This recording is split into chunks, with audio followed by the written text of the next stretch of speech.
Hey, friends, I'm Otis Gibbs, and this is my buddy Jim Herrington. He's going to tell you the story about how Tom Petty gave him his big break as a photographer.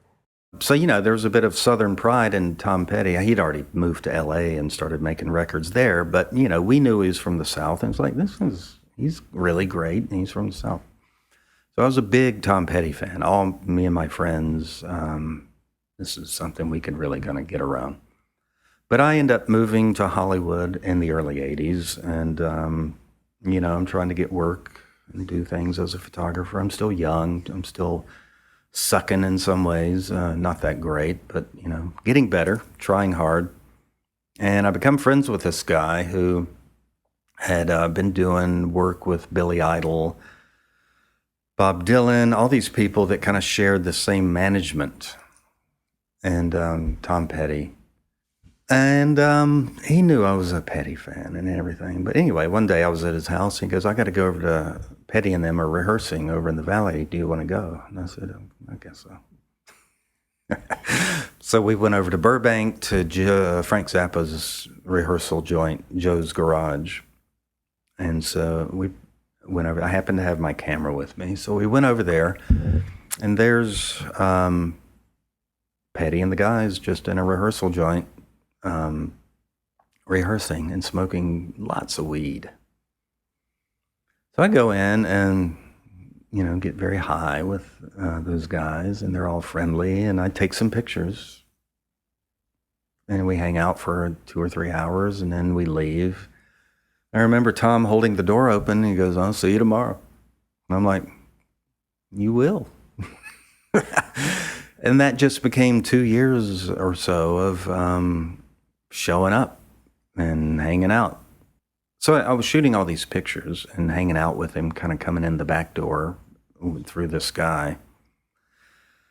But then MCA Records started seeing these pictures, and he said, who's this guy shooting Petty and getting behind the scenes? So they started hiring me, and then the management started the same thing, started seeing him. It's like, Petty seems to like this guy, so we'll start hiring him. And that's what happened. So I started getting jobs from MCA and the management and just hanging out. Going over to their house, his house, their house. And that was all fun, of course, because, I was starstruck in the beginning, obviously, because I was a big fan, but then they just turned out to be Southern guys that were like my friends. They had good taste in music, and they were very nice guys, and funny guys. Back here somewhere, I've got the skateboarding picture when I went over. Every time you're around him, there's pot and coffee. Never any, I don't remember booze ever, but it was just pot and coffee and cigarettes. So going over to his house, there was coffee. It must have been Maxwell House. I didn't ask him, and he didn't say, would you like some Maxwell House coffee? He just said, would you like some coffee? When he's on that skateboard, did he just happen to get out a skateboard and he was actually a skateboarder? He was a skateboarder in Florida.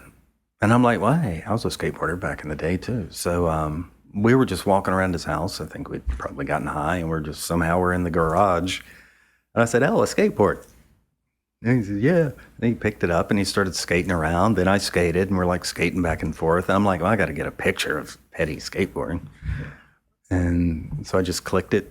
But, he's obviously a skateboarder. If you see that photo, he's, he may not be doing it every day, but he obviously had skateboarded before. He had a very Dogtown, smooth surf style. On and off. Once I left LA in the late 80s to move to New York. And so the only place I would see Petty then was at a show. If I was in the same city as a show, I would call the management and get some tickets and go see him. I took my mom to see him. I took probably a friend or two somewhere, but go backstage and say hey, but that was it. I'm guessing you heard about his passing like everyone else did. Yeah, it was just so, I wrote this thing on Facebook. It just really, it really affected me. It's not like we were best friends or anything, but we connected and we were friends. He's a busy guy with friends all over the world and all kinds of stuff. But it just, I don't know, he meant a lot. His music meant a lot. And he gave me a break, you know. I was a greenhorn rookie at that time, and he kind of allowed me, I mean, he was a superstar at that point. And he kind of just, you know, let me in the door and said, see you tomorrow. And you know, in a lot of ways, he, you know, it was the thing in my career that really, like, took it off. I mean, I guess it would have happened with somebody sooner or later, but the way it happened with him was super cool. All those guys were great. He was great. I just always liked the way he stood up for his fans and, you know, the whole thing about raising the album price. I mean, he went up against his record label and called bullshit and all this stuff. So I just thought he was very honorable, super talented. I mean, everybody loved him. Bob Dylan loved him. George Harrison loved him. He's loved by Beatles and Dylan. He was universally loved. People just liked being around him. And he was a music fan. Besides all his talent, he just loved, he was always listening to Elvis Sun era stuff. Like kind of almost autistically always listening to Sun, Elvis, and Maxwell House Coffee. But if you'd like to see some of Jim's photographs, I'll put a link down below. But if you enjoyed this video and you'd like to see more like it, subscribe to my channel, click the like button, and tell me down below what your favorite Tom Petty song is, and I'll see you somewhere down the road. Much love to you. Well, I'll go back to me being from North Carolina. And the age, you know, I graduated high school in 1981, so that tells you my age roughly. And, you know, and, you know, I love, as a lot of your fans and your audience probably do, you know, a lot of Southern rock and roll and country and rockabilly and all that shit, blues, all that Southern stuff that is good. But at some point along the way around, you know, the 80s and stuff, we got Southern rock. I was very not into that scene of that kind of stuff. So when Tom Petty came around, suddenly, you know, this whole Florida connection, because Florida was where a lot of those redneck kind of Southern rock bands came from. So as if Florida's not bad enough, you had that shit coming out of there.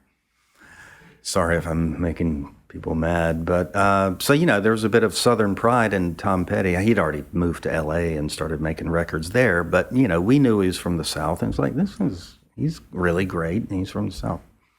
So I was a big Tom Petty fan. Me and my friends, this is something we could really kind of get around.